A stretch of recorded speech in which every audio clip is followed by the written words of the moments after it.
لیسا علیک ہداہم، انہیں راہ دینا تمہارے ذمے لازم نہیں، یعنی اے محبوب صلی اللہ علیہ وسلم، آپ بشیر، نذیر اور داعی بنا کر بھیجے گئے ہیں، آپ خوشخبری دینے والے ہیں، ڈر سنانے والے ہیں، اسلام کی طرف، اللہ کی طرف بلانے والے ہیں۔ آپ کا فرض دعوت پر پورا ہو جاتا ہے، اس سے زیادہ جد و جہد آپ پر لازم نہیں۔ شان نزول یہ ہے، اسلام سے پہلے مسلمانوں کی یہودیوں سے رشتہ داریاں تھیں، اس وجہ سے وہ ان کے ساتھ سلوک کیا کرتے تھے۔ مسلمان ہونے کے بعد انہیں یہودیوں کے ساتھ سلوک کرنا ناگوار محسوس ہوا، اس لیے انہوں نے ہاتھ روکنا چاہا، اور انہوں نے یہ خیال کیا کہ اس طرح یہودی اسلام کی طرف مائل ہوں گے۔ اس پر یہ آیت کریمہ نازل ہوئی، لیس علیک ہداہم، انہیں راستہ دینا، راہ دینا، ہدایت دینا تمہارے ذمے لازم نہیں۔ تمہارا کام ہے نیکی کا پیغام دینا، برائی سے روکنا۔ اگر لوگ نہیں مانتے تو تم مجرم نہیں ہو، وہ اپنے جرم کے خود ذمہ دار ہیں۔ وَلَٰكِنَّ اللَّهَ يَهْدِي مَن يَشَاءُ، ہاں لیکن اللہ تعالیٰ جسے چاہتا ہے ہدایت دیتا ہے۔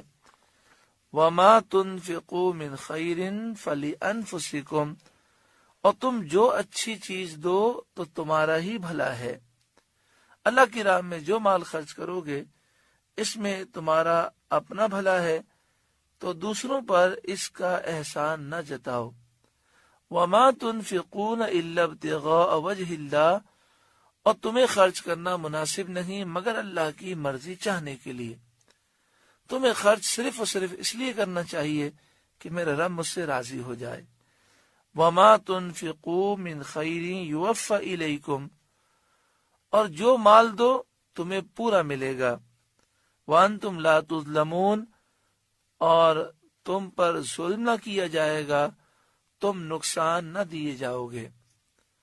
اللہ کی راہ میں اللہ کی رضا کے لیے مال خرچ کرو، تم جو دو گے تمہیں اس کا پورا پورا بدلہ دنیا اور آخرت میں اللہ تعالیٰ اجر و ثواب آخرت میں عطا فرمائے گا، اور دنیا میں ایک کے بدلے کئی گنا عطا فرمائے گا، اور تمہیں نقصان نہ ہوگا، تمہیں کسی قسم کا ضرر نہ ہوگا۔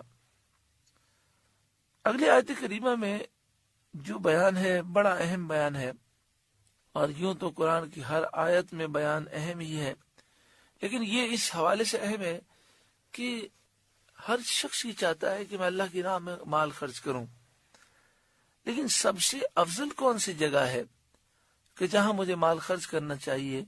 اس آیت کریمہ میں اس کا بیان ہے۔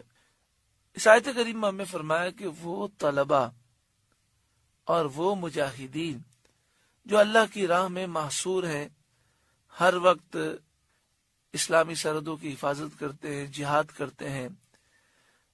اسی طرح آپ دیکھیں ناموس رسالت کے جو مجاہدین ہیں، جنہوں نے ناموس رسالت کے لیے اپنا سب کچھ قربان کر دیا، اور آج وہ جیلوں میں ہیں، اور ان کے گھر والے اس بات کے حقدار ہیں کہ ان کی خدمت کی جائے۔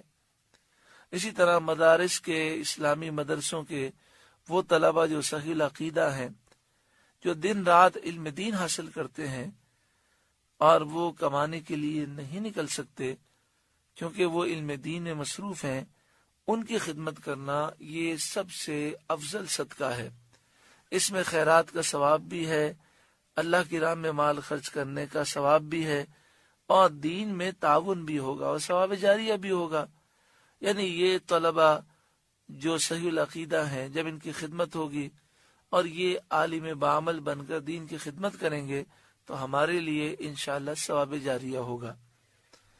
للفقراء الذین احصروا فی سبیل اللہ، ان فقراء کے لیے، ان غریبوں کے لیے جو راہ خدا میں روکے گئے۔ راہ خدا میں روکے گئے یعنی مراد یہ ہے کہ وہ ہر وقت اللہ تعالیٰ کی عبادت میں ہیں، جہاد میں ہیں یا طلب علم میں ہیں۔ اس آیت کا جو شان نزول ہے وہ یہ ہے کہ یہ آیت کریمہ اہل صفہ کے حق میں نازل ہوئی۔ ان حضرات کی تعداد 400 کے قریب تھی۔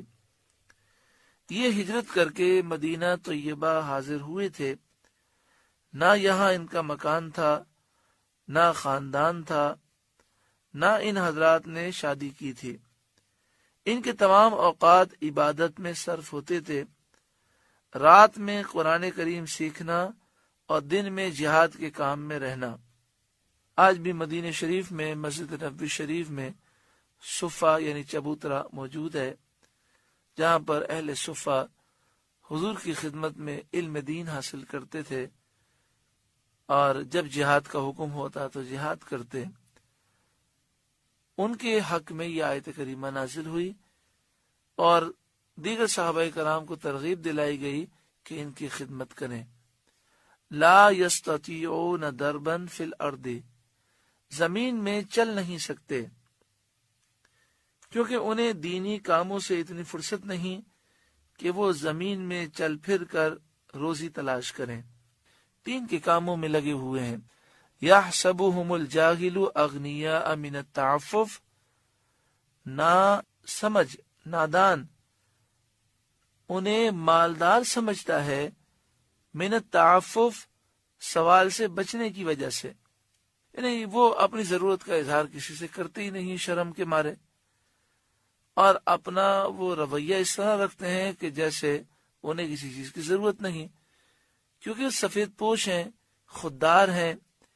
اللہ تبارک و تعالی نے انہیں مروت عطا فرمائی، شرم و حیا کا زیور عطا فرمایا، تو جو انہیں جانتا نہیں ہے وہ انہیں مالدار سمجھتا ہے۔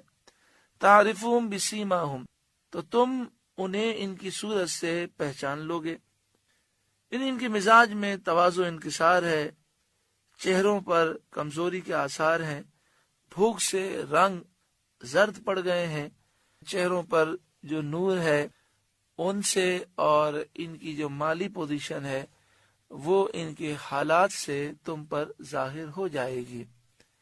لا یسألون الناس الحافا، لوگوں سے سوال نہیں کرتے، الحافاً گر گڑا کر۔ اول تو کسی سے اپنی پریشانی کا ذکر نہیں کرتے، اور اگر ذکر بھی کرتے ہیں تو اشارتاً کنایتاً، اس طرح نہیں ہوتا کہ لوگوں سے وہ گر گڑا کر سوال کریں۔